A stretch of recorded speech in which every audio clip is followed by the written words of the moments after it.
નમસ્કાર, આપ જોઈ રહ્યા છો સંદેશ ન્યૂઝ અને આપની સાથે આજનો એજન્ડા લઈને હું આવી ગઈ છું લખમાં. આજનો એજન્ડામાં હું તમને લઈ જઈશ નવસારી, જે મનપા બની તે પછી પહેલી ચૂંટણી ત્યાં થવાની છે. નવસારીમાં મારા સહયોગી કૃષ્ણા એ ગ્રાઉન્ડ ઝીરો પર છે અને ત્યાંથી આખો ચિત્ર એ તમારી સમક્ષ સ્પષ્ટ કરશે. પણ તે પહેલા નવસારી વિશે થોડી વાત કરી લઈએ. નવસારી જિલ્લો જ્યાં પૂર્ણાના કિનારે ઇતિહાસ વિસામો લે છે અને દાંડીની રેતીમાં સત્યાગ્રહ આજે પણ ગાજે છે. એ જેણે ઉદ્યોગ જગતના પિતામહ જમશેદજી તાતા અને દાદાભાઈ નવરોજીની આ ભૂમિ નવસારી આજે મનપા બન્યા બાદ પ્રથમ વખત લોકશાહીના મહાજંગ માટે સંપૂર્ણ રીતે સજ્જ છે. 13 વોર્ડની 50 બેઠકો પર 1.87 લાખથી વધુ મતદારો જ્યારે ભાજપ, કોંગ્રેસ અને આપના ઉમેદવારોનું ભાવિ નક્કી કરશે, ત્યારે કોળી, પાટીદાર અને આદિવાસી મતોના સમીકરણો એ ત્યાં ખૂબ નિર્ણાયક સાબિત થશે.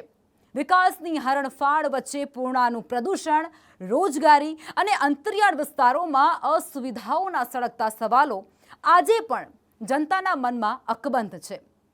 તો ચાલો આજનો એજન્ડામાં ઐતિહાસિક ધરાના ભવિષ્યનો નકશો કંડારતી નવસારીના સમીકરણોની સીધી વાત કરીએ. અને આ બધાની શરૂઆત કરીએ તે પહેલા ગ્રાફિક્સના માધ્યમથી પણ એ સમજવાનો પ્રયત્ન કરીએ કે ત્યાં કઈ પ્રકારનો સિનારિયો છે, કઈ પ્રકારની સ્થિતિ છે, મતદાતાઓની સંખ્યા કેટલી છે. તો 1,87,875 જેટલા મતદાતાઓ ત્યાં છે અને તે જે ઉમેદવારો છે તેમનું ભાવિ નક્કી કરવાના છે. મહિલા 92,000થી ઉપર છે અને પુરુષો એ 96,000થી ઉપર છે. અને આ સાથે અન્ય જે છે તેની સંખ્યા 12 જેટલી છે. બેઠકોની સંખ્યાની વાત કરીએ તો વોર્ડ નવસારીમાં કુલ 13 છે. બિનહરીફ 2 બેઠકો અત્યાર સુધી થઈ ચૂકી છે અને 50 બેઠકો પર સીધો મુકાબલો છે. આ 50 બેઠકો ઉપર હાલ ભાજપના 50 ઉમેદવાર છે, કોંગ્રેસના 50 છે અને આમ આદમી પાર્ટીના 27 જેટલા ઉમેદવારો મેદાને છે. અને તે બધા જ ઉમેદવારો વચ્ચે સીધી જંગ અહીં નવસારીમાં જામવાની છે. અને હવે તમને બતાવી દઈએ કે નવસારીમાં પ્રજાના પ્રશ્નો શું છે. રસ્તાઓ બની ગયા બાદ સતત રસ્તાઓ પર કોઈને કોઈ કારણોસર ત્યાં ખોદકામ કરવામાં આવે છે. લોકો ખૂબ પરેશાન છે આ બાબતથી. ઉચ્ચ શિક્ષણ માટે કોલેજોની અસુવિધા હોય તે પ્રકારની બાબતો પણ ત્યાંના યુવાનો પાસેથી જાણવા મળી છે. એટલું જ નહીં, ચોમાસામાં નવસારીના ઘણા બધા એવા વિસ્તારો છે જ્યાં વરસાદી પાણી ભરાઈ જાય છે અને લોકોને ત્યાંથી સર્વાઈવ કરવું પણ ખૂબ મુશ્કેલ બની જાય છે. અને સૌથી ચર્ચિત મુદ્દો અને લોકોમાં આ મુદ્દાને લઈને ખૂબ આક્રોશ પણ છે, પૂર્ણા નદી જે ઐતિહાસિક ધરોહર માનવામાં આવે છે. એ પૂર્ણા નદીમાં પ્રદૂષણ વધી રહ્યું છે. આરોગ્યની સુવિધાઓનો પણ ઘણા બધા પછાત વિસ્તારોમાં અભાવ નવસારીમાં જોવા મળી રહ્યો છે. આ તમામ પ્રજાના પ્રશ્નો અમે તમને બતાવી રહ્યા છીએ, જેમાં યુવાનો માટે આજે પણ રોજગારીનો અભાવ એ નવસારીના ઘણા જ વિસ્તારોમાં જોવા મળી રહ્યો છે. અને યુવા જે લોકો છે તે ખૂબ જ નારાજગી પણ વ્યક્ત કરી રહ્યા છે. અને સૌથી વધારે શુદ્ધ પાણીનું જે શુદ્ધ પીવાનું પાણી હોય તેનો અભાવ અને ગટરની સમસ્યા પણ ત્યાં ખૂબ રહેલી છે. આ ગ્રાફિક્સના માધ્યમથી તમે સમજો. પાણી, રસ્તો, ગટર, રોજગાર અને નદીમાં પ્રદૂષણ, આ તમામ જે પ્રશ્ન છે તે ત્યાંના સ્થાનિક છે અને ખૂબ મોટા પ્રશ્નો છે. જ્યાં પીવા માટે શુદ્ધ પાણી નથી મળતું અને જો મળે છે તો એ સમયાંતરે મળે છે. રસ્તાઓ ત્યાં બનાવી દેવાય છે પણ રસ્તાઓ ઉપર વારાફરતી ખોદકામ કરવામાં આવે છે, જેને લઈ અને પ્રજા ખૂબ પરેશાન છે.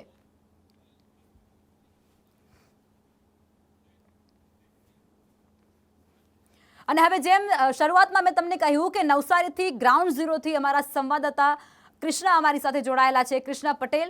કૃષ્ણા, તમારી પાસે સીધું આવવું છે અને જાણવું એ છે કે આજે નવસારીની અંદર કયા સવાલો લોકોને સતાવી રહ્યા છે. યુવા વર્ગ જે પ્રથમ વખત વોટ આપવાનો છે તેના મનમાં શું અત્યારે ચાલી રહ્યું છે અને ત્યાંના જે સ્થાનિક લોકો છે તે કઈ કઈ સમસ્યાઓથી પીડાઈ રહ્યા છે. કારણ કે સ્થાનિક સ્વરાજ્યની ચૂંટણી હોય ત્યારે પાયાના પ્રશ્નોને લઈ અને પ્રચાર પ્રસાર થતો હોય છે અને તેને લઈને મતદાન થતું હોય છે. આમાં કોઈ મોટી વાતો કરવાની નથી હોતી. જી બિલકુલ, લખમાં એવું કહેવાય છે કે લોકશાહીના જે પાયામાં છે એ સ્થાનિક સ્વરાજ રહેલું છે. કારણ કે અહીંયા કોઈ મોટા મુદ્દા પર નહીં પરંતુ લોકોના જીવન સાથે જોડાયેલા મુદ્દા પર ચૂંટણી થતી હોય છે. એ પાણી, રોજગાર, એ રસ્તા, ગટર, આ બધા મુદ્દા છે. આરોગ્ય, શિક્ષણની સુવિધા જે લોકોના જીવન સાથે સીધી રીતે જોડાયેલી છે. હું આપની સાથે કૃષ્ણા અને આપની આ વોટ યાત્રા, સંદેશની વોટ યાત્રા અત્યારે નવસારીમાં દક્ષિણ ગુજરાતના ખૂબ મહત્વપૂર્ણ જિલ્લામાં આવી પહોંચી છે અને આનો પણ એક ખૂબ રોચક ઇતિહાસ રહે રહેલો છે. નવસારીનો આપણને ખબર છે કે મહાત્મા ગાંધીએ દાંડી યાત્રા હતી અને અંગ્રેજોના દમનકારી શાસન સામે, અન્યાય સામે અવાજ ઉઠાવ્યો હતો, એક ચપટી મીઠું ઉઠાવીને. અને સ્થાનિક સ્વરાજ માટે દાદાભાઈ નવરોજીએ જે સંદેશ આપ્યો હતો આઝાદીની ચળવળમાં, એ સ્વરાજની વાત હતી. અને હવે આ સ્થાનિક સ્વરાજનો જંગ છે.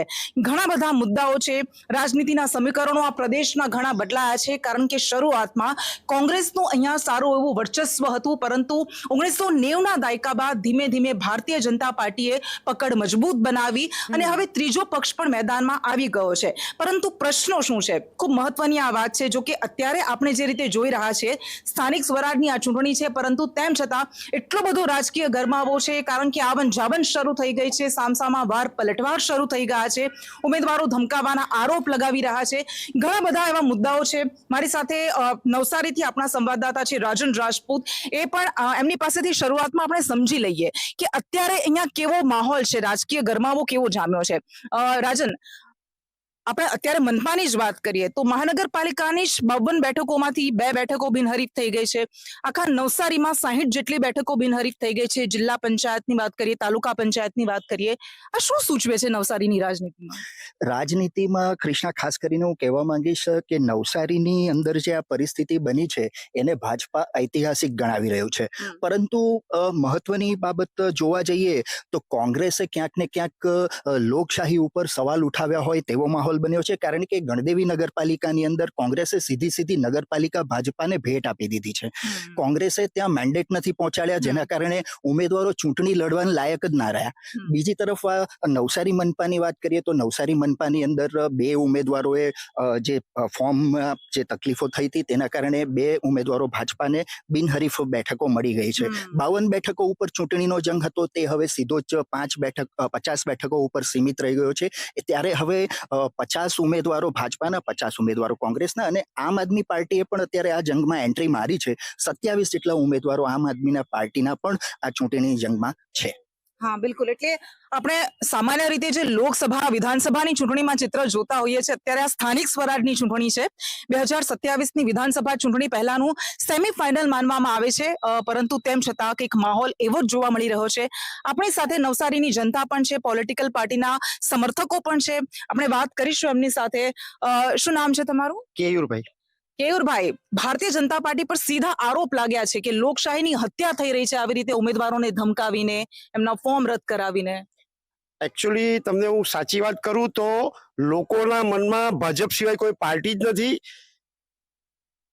તમને વાત કરું તો ટોટલ 238 સીટ સ્થાનિક સ્વરાજ્યની 58 સીટ બિનહરીફ થઈ ગઈ છે. 58 સીટ બિનહરીફ એટલે 25% સીટ. એટલે કોંગ્રેસ કોઈ પણ રીતે ભારતીય જનતા પાર્ટી સાથે સ્પર્ધામાં છે જ નહીં, લોકોના મનમાં છે જ નહીં. અને નવસારી શહેરમાં અને નવસારી જિલ્લામાં એટલે કે લોકોના મનમાં અને દિલમાં ફક્ત ને ફક્ત ભારતીય જનતા પાર્ટી જ છે. આ ચૂંટણી પહેલા સાબિત થઈ ગયું છે. અને જે તો જો એ બધા આક્ષેપો તમારે સાબિત કરવા પડે લોકશાહીની અંદર, તો જ એ લોકો માનશે. અને બધા ઉમેદવારોએ સ્વૈચ્છિક ઉમેદવારી પત્ર પોતાના ખેંચ્યા છે. એટલે એમાં બધા જ આક્ષેપ પાયાવિહીન છે અને કોઈ સ્પર્ધા નથી. નવસારી જિલ્લામાં કોઈ પણ સ્પર્ધા નથી. ભારતીય જનતા પાર્ટી પોતાને કેડરવેસ પાર્ટી કહે છે, શિસ્તબદ્ધ પાર્ટી કહે છે, તેમ છતાં ભારતીય જનતા પાર્ટીએ પોતાના 10 હોદ્દેદારોને સસ્પેન્ડ કરવા પડ્યા છે, કારણ કે તેઓ પાર્ટીની વિરુદ્ધ ગયા.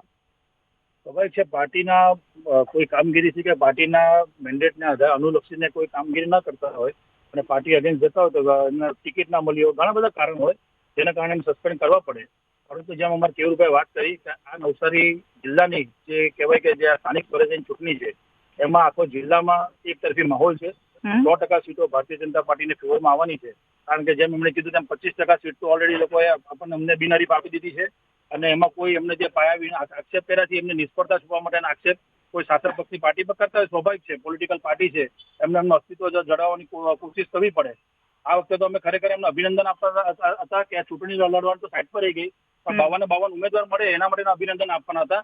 પરંતુ એ અભિનંદન પણ આપી શક્યા નથી, કારણ કે 2 બિનહરીફ અમને આપી. ઓકે, આ નવસારી ખૂબ જ રસપ્રદ એટલા માટે પણ છે, અને બીજી વસ્તુ એ પણ છે કે CR પાટીલનો જે એક કુશળ સંગઠન કરતા માનવામાં આવે છે, એમનો ગઢ રહેલો છે. આ પ્રદેશ પર એમનું સારું એવું વર્ચસ્વ રહ્યું છે. 2009 થી સતત CR પાટીલ આ બેઠક પરથી સાંસદ રહ્યા છે અને હવે તો કેન્દ્ર સરકારમાં છે. પરંતુ સામાન્ય નાગરિકો સાથે પણ આપણે વાત કરીશું કે એમના મુદ્દા શું છે. શું નવસારી મહાનગરપાલિકાની ચૂંટણી છે, તાલુકા પંચાયતની ચૂંટણી છે, જિલ્લા પંચાયતની ચૂંટણી છે, પણ નવસારીના મુખ્યત્વે મુદ્દાઓ શું છે જેના પર વર્ષોથી કામ થયું જ નથી? Water supply is the biggest thing. પાણી નવસારીમાં આજે લગભગ 25 વર્ષથી નવસારીના 60% લોકોને મળ્યું નથી. મેઇન વેરી ઇમ્પોર્ટન્ટ ફેક્ટ છે. તો એ એક મહત્વનો મુદ્દો છે. બીજો મુદ્દો છે રસ્તા. રસ્તા માટે તમે જુઓ, નવસારીમાં તમે જો ઓબ્ઝર્વ કરશો તો જોજો કોઈ જગ્યાએ રસ્તા સારી રીતે બન્યા હોય અથવા બનીને એના પછી ગટર હોલ બન્યા હોય એવી રીતે રસ્તા બનીને તૂટીને પછી પાછા નવા બનાવ્યા. એટલે આજે 3 સમસ્યા છે નગર મહાનગરપાલિકા. પહેલા એ નગર કહેવાય, પાણી એટલે નળ, ગટર ને રસ્તા. એટલે એમાં 25-30 વર્ષથી એ લોકો બીજેપી રાજ કરે છે. તો તમે જોવો કે એ લોકોના આ કાર્યથી સેટિસ્ફાઈડ છે. ઓકે, હા. એટલે 3 દાયકાથી ભાજપનું શાસન છે, તેમ છતાં પણ કહેવાય છે કે કેટલાક પ્રશ્નો છે જેનો દાયકાઓથી ઉકેલ નથી આવ્યો. શું લાગે છે તમને? કોંગ્રેસનું શાસન લાંબા સમયથી નહીં હોવાના કારણે ભારતીય જનતા પાર્ટી ખૂબ મદમાં આવી ગઈ છે. ખરેખર હાલની અંદર નવસારી મહાનગરપાલિકા બન્યા બાદ નવસારીની અંદર વૃક્ષોનું એટલું નિકંદન કાઢી દેવામાં આવ્યું છે કે પ્રદૂષણનો જે પારો છે એ ખૂબ ઊંચો ગયો છે. આ વર્ષે સાથે સાથે નવસારીમાં જે તાપમાન ઊંચું નતું જતું એ તાપમાન પણ ઊંચું જઈ રહ્યું છે.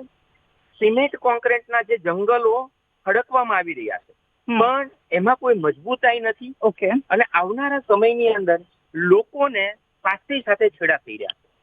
લોકોના સ્વાસ્થ્ય સાથે છેડા થઈ રહ્યા છે એવું કેવું છે. જો કે આ સામસામા દાવા થઈ રહ્યા છે, પરંતુ કોંગ્રેસ માટે એવું કહેવાય છે કે એક સમયે આદિવાસી બેલ્ટ પર કોંગ્રેસનું પ્રભુત્વ હતું દક્ષિણ ગુજરાતમાં, અને હવે ધીમે ધીમે એ તમે ભાજપને સોંપી દીધો. એકચ્યુઅલી કહેવાની વાત છે, આજે બી નવસારી જિલ્લામાં તમે જોયું હશે તો આદિવાસી સમાજની રેલી થઈ હતી અને આવેદન પત્ર આપવા ગયા, પણ અહીંયાના અધિકારી એ વાત સાંભળવા રેડી નથી. આજે ની તો બી 7,000 નો આંકડો મીડિયામાં આપ્યો છે, પણ 10,000 પબ્લિક જેવું હતું એટ મીન્સ. અને એમનું આવેદન પત્ર કોઈ સ્વીકારતું નથી. લોકશાહી રહી જ નથી આ લોકોના સાથે. બીજું, અમારો વોર્ડ નંબર 5 માંથી હું આવું છું. તમે નવસારીમાં જેવા હાઈવે થી એન્ટર થાઓ ને એટલે welcome to Navsari ward number 5 કરે. ત્યાં તમે આવો સ્થળ પર અને પૂછો કે પાછળ જે જીતી ગયેલા હતા કોઈ કોર્પોરેટર કોઈ બી વોર્ડમાં ગયું છે મુલાકાતે? ડ્રેનેજ નો પ્રશ્ન છે, મચ્છર નો પ્રશ્ન છે, પાણીનો પ્રશ્ન છે. ને મચ્છરનો પ્રશ્ન તો અમે સૌ કોઈ સહન કરી રહ્યા છે. મચ્છરનો ભયંકર પ્રશ્ન છે નવસારીમાં, એ વાત તો સ્વીકારવી પડશે. પરંતુ યંગસ્ટર્સ પણ આપણી સાથે જોડાયેલા છે. વોટનું મહત્વ ખૂબ વધારે હોય છે અને ખાસ કરીને સ્થાનિક સ્વરાજનો જંગ છે. લોકોના જીવન સાથે જોડાયેલા સીધા પ્રશ્નોનો જંગ છે. નવસારીમાં તમને શું લાગે છે એઝ અ યુથ કે શું કરવાનું બાકી છે, શું થવું જોઈએ? મેડમ, એક યુથ તરીકે હું કહેવા માંગુ છું કે નવસારીમાં પહેલા કશું હતું. હવે તમે નવસારીમાં જોશો તો નવસારીમાં સેન્ટરમાં એક સિવિલ હોસ્પિટલ જે આસપાસના કમસે કમ 20 થી 25 ગામડાના બાળક લોકોને એજ્યુકેશન આપશે, મેડિકલ એજ્યુકેશન. જે લોકો દૂર દૂર જતા હતા તે લોકો ઘણા બધા ઉદ્યોગો પણ આવી રહ્યા છે. એટલે યુવાનો માટે ઘણી બધી તકો પણ આવે છે અને મોદીજી પણ કહે છે કે યુવા દેશના પાયા છે, તો યુવાને આગળ આવવું પડશે. જો યુવા માત્ર નોકરી લેવા વાળા નહીં પણ નોકરી આપવા વાળા બનશે ને તો દેશનો વિકાસ થશે. ઓકે. છો આમ આદમી પાર્ટીના કાર્યકર્તા પણ છો, શું તમને લાગે છે કે નવસારીમાં કયા બદલાવની આશ છે? હું વોટર કરતા હું અત્યારે કેન્ડિડેટ છું વોર્ડ નંબર 4 માંથી. તો નવસારીની અંદર બદલાવની આશાને જે પ્રાયોરિટી આપવી જોઈએ, જે બદલાવને પ્રાયોરિટી આપવી જોઈએ, મારા મતે જે ટીનેજર્સ છે અને જે યુથ છે એ લોકોના એજ્યુકેશનને વધારે આપણે પ્રાયોરિટી આપવી જોઈએ, પ્લસ હેલ્થ અને ન્યુટ્રિશનને આપણે વધારે પ્રાયોરિટી આપીએ તે વધુ મહત્વનું છે. આઈ નો કે ભાઈ રસ્તા છે, લાઇટ છે, એ તો બેઝિક નીડ છે જ અને એ હંમેશા માટે રહેવાની જ છે. પણ આજના તે કાળના હિસાબે અને આજની ટેકનોલોજીના યુગમાં જો આપણે વાત કરીએ તો એજ્યુકેશન વધારે જરૂરી છે. રસ્તા અને ડ્રેનેજની સાથે એજ્યુકેશન અને હેલ્થ એ પણ એક મહત્વનો મુદ્દો છે. રસ્તા એવા બનવા જોઈએ કે ઘડી ઘડી ના બનાવવા પડે, ઇલેક્શન આવે ત્યારે જ રસ્તા બને. ઇલેક્શન પતી જાય પછી એક વરસાદ આવે એટલે રસ્તા ખરાબ થઈ જાય. બરાબર, આપણે ગાડી ચલાવવી હોય વારંવાર આપણું ગાડી પડતા કમરનો દુખાવો થાય. એટલે આવા તૂટેલા ફૂટેલા રસ્તાથી બી અમે કંટાળી ગયા છે. ઓકે, એટલે એવો એક રસ્તો બનાવી આપવો કે કમસે કમ 5 વર્ષને તો આવી જાળવી રાખે. ઓકે, ઠીક છે. અને હા, પહેલી વખત મહાનગરપાલિકા બન્યા બાદ પહેલી વખત આ ચૂંટણી યોજાવા જઈ રહી છે. ઘણા બધા પ્રશ્નો છે, પરંતુ સૌના પોતપોતાના દાવા છે. તમને શું લાગે છે? કોઈક કહી રહ્યું છે બહુ સારું કામ કર્યું, કોઈ કહ્યું છે પાયાના જ પ્રશ્નો છે. જે કામ તો થઈ રહ્યા છે, પણ ખરેખર અમારે કહેવું હોય તો ભ્રષ્ટાચાર ખૂબ જ પ્રમાણમાં વધી ગયો છે. જે પેલા ભાઈએ કીધું તેમ રસ્તાઓ દર વર્ષે નવા બનાવવા પડે છે. તમે રસ્તાઓની વાત કરો તો આજની હાલતમાં તમને વાત કરીએ તો 37 ડિગ્રી ટેમ્પરેચરમાં જ રસ્તાઓ પીગળી રહ્યા છે. ડામરમાં ભેળસેળ થઈ રહી છે. જ્યાં ડ્રેનેજના કામ થાય છે, જે પીવાના પાણીની વાતો, લાઈનોની વાતો કરે છે, જીયુટીસીના કામમાં હજી ટેન્ડર પ્રમાણે કામ થઈ નથી રહ્યું. આપણે લાઈવ પણ એમને બતાવી શકીએ ક્યાં ક્યાં એ લોકો ભ્રષ્ટાચાર કર્યો છે. શું ભ્રષ્ટાચારમાં રોકી નથી શકતા? કેટલાય વર્ષોથી ભારતીય જનતા પાર્ટી જ રાજ કરી રહી છે. એક તરફનું શાસન છે. હમણાં પેલા ભાઈએ કીધું તેમ અમારી કોઈ કોમ્પિટિશન નથી. કોમ્પિટિશન નથી તો તમે વિકાસના જે કામો થઈ રહ્યા છે અમે કઈ માનીએ છીએ, પણ ભ્રષ્ટાચાર કેટલો થઈ રહ્યો છે તમે એને રોકી શકો છો? કોઈ ગુણવત્તાના કામો થઈ રહ્યા નથી હાલમાં. ઓકે, આ સૌથી મોટું દૂષણ, જેમ કહ્યું કે ભ્રષ્ટાચારનું દૂષણ છે. કારણ કે ભારતીય જનતા પાર્ટીનું એક ધારું શાસન છે એટલે એમણે કીધું કે મદમાં આવી ગઈ છે. અમર્યાદિત સત્તાનો દુરુપયોગ કઈ રીતે કરવો એનું ટ્યુશન તમારે ભાજપ પાસે લેવું. 52માંથી 51 સીટ 2021 ની અંદર પ્રજાએ આટલો અમર્યાદિત પ્રેમ એમને આપ્યો. છેલ્લા 5 વર્ષના ચોમાસાની સ્થિતિ આ આવેલું યુથ જે છે તેમને પૂછો, એ વધારે સારી રીતે તટસ્થ રીતે કહેશે. નગરના ગટર રસ્તા અને પાણીને લગતા કાર્યો નું હમણાંનું 1286 કરોડનું બજેટ કમિશનર શ્રી આપ્યું. મેડમ 365 દિવસ, 1 વર્ષ 1260 કરોડ રૂપિયા, રોજના 3.5 કરોડ રૂપિયા મહાનગરપાલિકા તમારા અને સાંભળનારા બધાના કરવેરા ના નાણાંનો વ્યય કરશે અથવા ઇન્વેસ્ટ કરશે, ચાલો વિકાસ કરશે, પણ એની અંદર ક્વોલિટી ડિલિવરી નથી. પીવાનું પાણી 51 દિવસ સુધી, એક ટાઈમ સુધી આ નગરપાલિકાના લોકોએ સહન કરવું પડ્યું. તો પછી કારણ શું છે કે આટલો બધો ભ્રષ્ટાચાર થાય છે? તમે કહો છો કામ નથી થતા, પણ ભારતીય જનતા પાર્ટી જ જીતે છે. વિશ્વાસ છે લોકોનો. મેડમ, હાર અને જીત એ બધું પ્રારબ્ધની વાત છે. અમે પાર્ટિસિપેટ કરીએ છીએ. અમે અડીખમ રીતે છેલ્લા 30 વર્ષથી નવસારી ડૂબી જાય છે. આ પૂર્ણા નદી તમે જે આવ્યા એનું ડીપનિંગ અને વાઇડનિંગ જો આ લોકો કરતે તો નગરપાલિકાની જ્યાં નીચલા વિસ્તાર વાળા પૂરગ્રસ્ત વિસ્તારો છે તેને બચાવી શકાય હોત. મચ્છર તમને હમણાં જે કરડે છે તે ના કરડતા હોત. પ્રજા એમને અમર્યાદિત પ્રેમ આપે છે. તો હું એવું માનું છું કે પ્રજાએ બહુ મોટો ગુનો કર્યો છે. ઓકે, પ્રજા બધાને પૂછે. બધાને બોલવાનો મોકો મળે. તમારું શું કહેવું છે કે ઘણા બધા પ્રશ્નો છે, ભારતીય જનતા પાર્ટીને અમર્યાદિત સત્તા મળી અને એનો દુરુપયોગ થઈ રહ્યો છે? કોઈ પણ જાતના તમે આક્ષેપ કરો ને એના પુરાવા પહેલા જોઈએ. એટલે પુરાવા વગરની વાતો કરે ને એ વાહિયાત વાતો કહેવાય. દાખલો આપું તમે એમ કહે છે ને કે નથી થતું, કઈ કામ નથી થતું, ભ્રષ્ટાચાર અને ભ્રષ્ટાચાર જવાબ આપવો છે. તમારી વાત સાંભળો. અત્યારે છે ને નવસારીની અંદર 100 વર્ષના ઇતિહાસમાં જેટલી સ્કૂલ ની બનેલી ને એટલી સ્કૂલ અત્યારે 8 સ્કૂલ અત્યારે બની રહી છે નવી. એ 5 કરોડનું એક બીજું બજેટ અત્યારે મહાનગરપાલિકામાં એક નવી સ્કૂલને માટે મુકાવડાવ્યું. ઇંગ્લિશ સ્કૂલને માટે મંજૂરીને માટે કરાવડાવ્યું. પણ કહે છે કે કામો નથી જતા. આવો હું કામ બદલાવું બધા. સીધા જઈશું નવસારી, જ્યાં અમારા સહયોગી કૃષ્ણ પટેલ અમારી સાથે જોડાયેલા છે અને તમામ વિગતોનો ચિતાર અત્યારે તેઓ સ્પષ્ટ કરી રહ્યા છે. તેમની સાથે અસંખ્ય લોકો ત્યાં જોડાયેલા છે. એ પાર્ટીના કાર્યકર્તાઓ પણ છે અને એ નવ યુવાનો પણ છે જે પહેલી વખત વોટ કરવાના છે. જી કૃષ્ણ. હા જે બિલકુલ લખમાં, કારણ કે દરેક જગ્યાના, દરેક પ્રદેશના શહેરી વિસ્તારોના પ્રશ્નો અલગ હોય છે, ગ્રામ્ય વિસ્તારોના પ્રશ્નો અલગ હોય છે, બધાની તાસીર અને તસવીર અલગ હોય છે. પરંતુ આજે નવસારીમાં એક ખૂબ મોટી રેલી પણ નીકળી હતી કલેક્ટરને આવેદનપત્ર આપવા માટે. એમના પોતાના કેટલાક અલગ પ્રશ્નો છે. શું એ પ્રશ્નો છે કે જેના કારણે તમારે રજૂઆત કરવી પડી? અત્યારે હાલમાં નવસારીમાં આદિવાસી સમાજનો બહુ મોટો વિસ્તાર છે અને વસ્તી પણ છે. આદિવાસીઓના મુખ્ય જરૂરિયાતના એ છે કે અત્યારે નવસારીમાં આદિવાસી સમાજના એવા લોકો છે જેનું પોતાના ઘર પોતાના નામ પર નથી.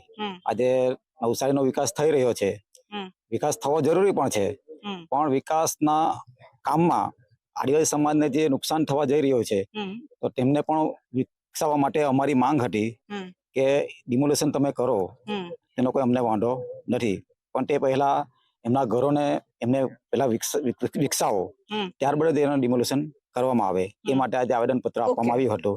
અને મુખ્ય હું તો સામાજિક કાર્યકર્તા છું, પણ આ રીતે નવસારીમાં આપણે જોવા જઈએ તો જે આપણે સામાન્ય જોઈએ તો કોઈ પણ ઘર આપણે બનાવીએ, પાયાનું શરૂઆત કરીએ તો પહેલા આપણે ડાયરેક્ટ પ્લાસ્ટર કરીએ કે કલર કરીએ, બરાબર? હા, શોર્ટમાં. તો કહેવાનો મતલબ એમ કે અત્યારે આપણે જે નવસારીમાં જે પ્રમાણે કામ થઈ રહ્યું છે, વિકાસનો દોર છે ને વિકાસ થઈ રહ્યો છે, પણ તે ઉપર આપણી પાસે સમય બહુ ઓછો છે. આપણે આશા રાખીએ કે બધા બહુ જલ્દી પોતાના જવાબ આપે. શું મુદ્દા છે નવસારીના? મુદ્દા અમે એક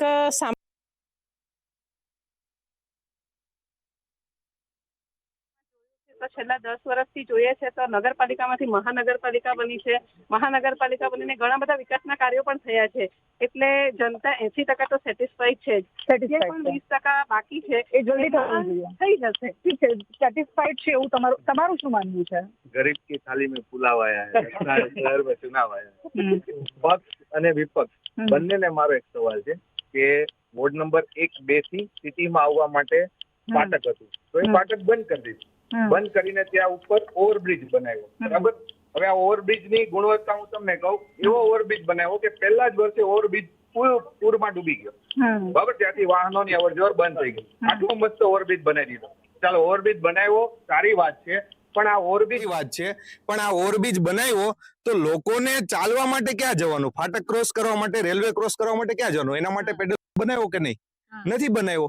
અને એના માટે હું પક્ષને પણ સવાલ કરું છું, વિપક્ષને પણ સવાલ કરું છું કે તમે લોકોએ શું કર્યું? એમ આ પેડલ બ્રિજ બન્યો છે કે નથી બન્યો? તમે શું કર્યું? પક્ષ વિપક્ષ પર કરે ને વિપક્ષ પક્ષ પર કરે, પણ સાચેમાં ગ્રાઉન્ડ પર કોણ છે? આ તો શું છે કે ચુનાવ આવ્યો છે. ઓકે, એટલે આ આપણી પાસે સમય બહુ ઓછો છે. ઘણા બધા લોકોને કહેવું છે, પરંતુ સમયની મર્યાદા છે. એટલે તમે સાંભળ્યું કે એક તરફ પક્ષનું એવું કહેવું છે, સત્તા પક્ષનું કહેવું છે કે એમણે ખૂબ સરસ વિકાસ કર્યો છે, લોકો પાસે કોઈ ઓપ્શન જ નથી બચ્યો એવો. વિપક્ષનું એવું કહેવું છે કે સત્તાના મદમાં આવીને વિપક્ષને ખતમ કરવાની કોશિશ થઈ રહી છે અને સામાન્ય જનતાના અગણિત મુદ્દાઓ છે જેનો ઉકેલ આવે આ સ્થાનિક સ્વરાજના જંગમાં જે પણ જીતે એ પક્ષ, એવી એમની માંગ છે. લખમા. બિલકુલ કૃષ્ણા, આપ જોડાયા તે બદલ આપનો આભાર. તો આ આખો જ ચિત્ર સ્પષ્ટ થયું છે નવસારીનું, અને નવસારીની અંદર અઢળક સમસ્યાઓ છે, અઢળક આક્ષેપ અને પ્રત્યાક્ષેપનો દોર છે, પણ આ બધા વચ્ચે જનતાનો માત્ર એક જ મિજાજ છે કે જે પણ આવે તે અમારા કામ કરે, અમારી અસુવિધાઓને દૂર કરે. આજનો એજન્ડામાં અત્યારે બસ આટલું જ. અને તમામ મહત્વપૂર્ણ સમાચારો માટે આપ જોતા રહો સંદેશ ન્યૂઝ.